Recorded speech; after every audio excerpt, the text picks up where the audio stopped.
एवढं शांत बिलकुल नाही आहे आणि बोलायचा चान्स पण मी बिलकुल सोडत नाही. पण आज एवढं भरभरून जे प्रेम भेटतं आहे बाबांना, त्यांना बघूनच आम्ही खूप घाईवरून आलेलो आहे.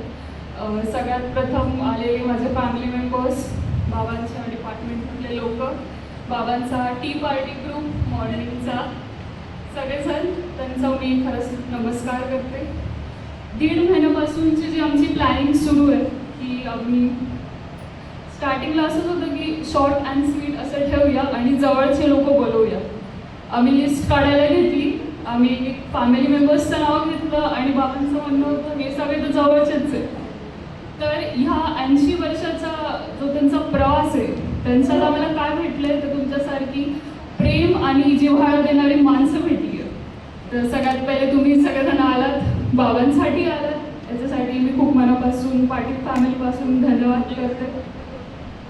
खरं तर बाबा आणि मी खूप जास्त क्लोज आहे. एक ग्रँड पॅरेंट हा एक कन्सेप्टच नाही आहे, आम्ही सगळ्यात बेस्ट फ्रेंड्स आहोत. तुझं माझं जमेना आणि तुझं वाचून करमेना हेच आमचं एक मूळ व्याख्यान आहे. पण बाबा जो बोलतील 2-3 शब्द हो तर हो, नाही तर नाही.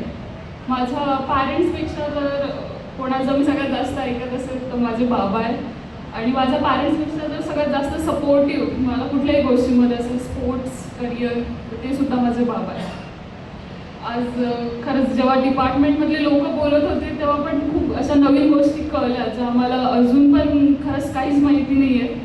आणि मी हेच विचार करते की 80 हे वर्ष खरंच खूपच कमी आहे. म्हणजे अजून 50-60 सवय असायलाच हवं आमच्या.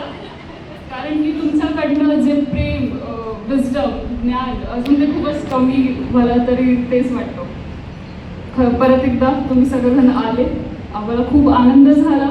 तुमच्यावरचं हे प्रेम आमच्यावर असंच टिकून राहू द्या. आणि आय रिअली होप की 100व्या बर्थडेला आपण सगळे परत भेटू मोठ्या संख्येने. थँक्यू.